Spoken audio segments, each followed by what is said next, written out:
Do you truly know what you are sitting on right now? Tonight we open a file that strips away the very foundation of human dignity. This is the grotesque record of what happened inside a high-end penthouse in Chicago. A story that will make you rethink every piece of furniture in your home. As you relax in your favourite chair or lie in bed, watching this, ask yourself, what if the leather under your fingertips was the back skin of your neighbour who went missing last week? Today, we aren't just talking about murder, we are talking about the Human Atelier, a workshop where living human beings were re-engineered into household objects. Check your furniture.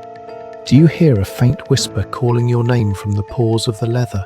It began in the heart of Chicago, in a penthouse boasting the most advanced security in the city. Our protagonist, Marcus, was a brilliant furniture designer. One day, he received a massive commission from an anonymous client. The client ordered a single custom sofa and sent a mysterious chilled crate containing the fabric. Inside that crate, packed in ice, were fresh, large sheets of human skin. The tattoos were still visible, and to Marcus's horror, they matched the models who had recently dominated the missing persons headlines. The client's note simply read, "I want to preserve humans at their most beautiful moment. I want to sit on them forever." Marcus tried to call the police, but before he could, a photo was slid under his door, a picture of his own children sleeping in their beds. To keep them alive, he had to become an artist for the devil. Marcus saw hell in that basement workshop. The client didn't just send skin. Soon, living humans arrived, their spines surgically twisted into unnatural shapes, kept in a drug-induced trance. The client demanded that Marcus shave down human bones to create the legs of the furniture and weave human hair to serve as the cushion stuffing. Every night, Marcus was forced to drive screws into living vertebrae and excise Adam's apples so the victims couldn't scream.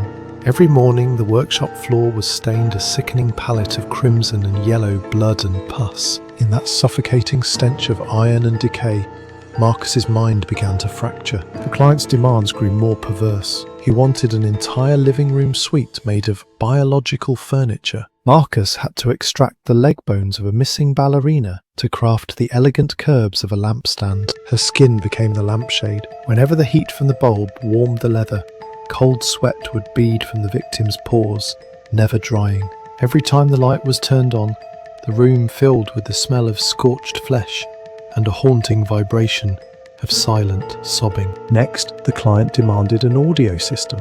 Marcus collected the vocal cords of victims, categorized by their pitch, and connected them into a single pipe structure.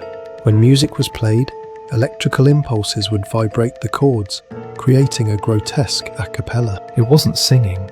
It was a hellish harmony of 10 people screaming "kill me" in unison. The client would sip vintage wine to these screams, praising Marcus for his exquisite craftsmanship. Then came the human nerve lighting. The client wanted a chandelier that reacted to emotion. Marcus had to flay a young man and keep his nervous system intact, wiring it directly into a series of violet LED bulbs. Whenever the victim felt a spike of agony, the nerves would fire, causing the chandelier to pulse in a sickening purple hue. The victim was kept on a drip of adrenaline, forced to light up the room with his own suffering. One day, Marcus felt a strange vibration from the sofa he had finished. A faint pulse was beating under the armrest. It wasn't a piece of furniture, it was a bioengineered entity with a living heart left intact beneath the skin, its nerves wired like electrical cables. At night, Marcus heard the sofa weeping. It was the sound of a soul gasping through leather, a victim whose mouth had been sewn shut forever. Marcus began to hallucinate, seeing the sofa opening invisible eyes and watching his every move. The client then ordered a dinner set for the penthouse dining room. This was a collection of forks and knives crafted from the fused finger bones of children. Marcus wept as he worked, knowing he was dismantling the bodies of innocent children to save his own. Every time he polished the bone tools, he heard a phantom laughter echoing behind the walls. It was as if an invisible audience was watching him descend into the abyss of madness. The climax came when Marcus himself was chosen as the final part. The client claimed the sofa needed a softer headrest and demanded the skin from the back of Marcus's head.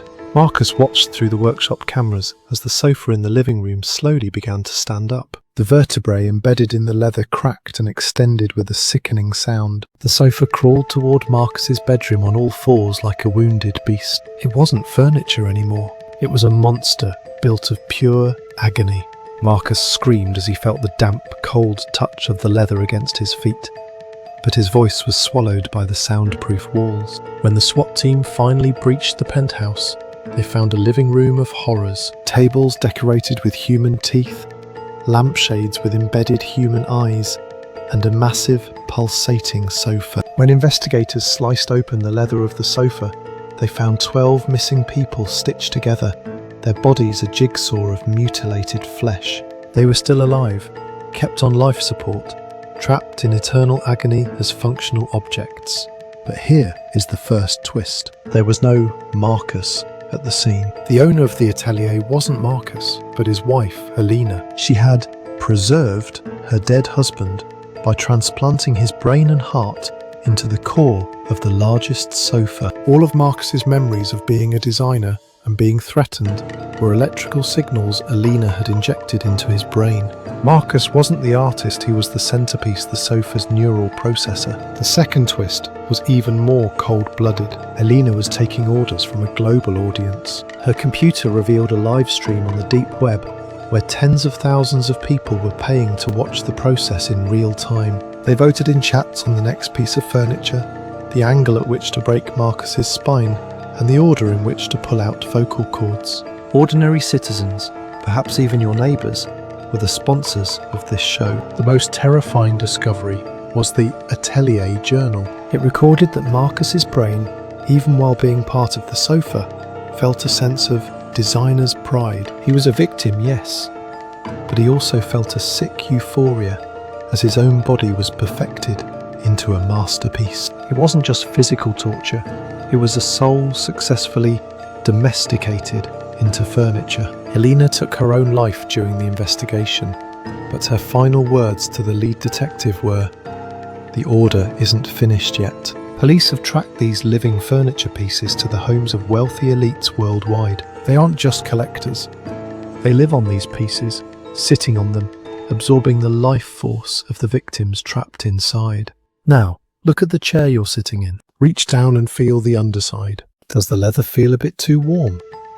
Do you feel a faint rhythmic twitching, like a muscle spasm? What if your chair is slowly absorbing your body heat, waiting to merge with your skin? The detailed records and actual photos of the human furniture seized from the scene are in the link below. Like and subscribe to the Shadow Files for the next investigation. We are always watching.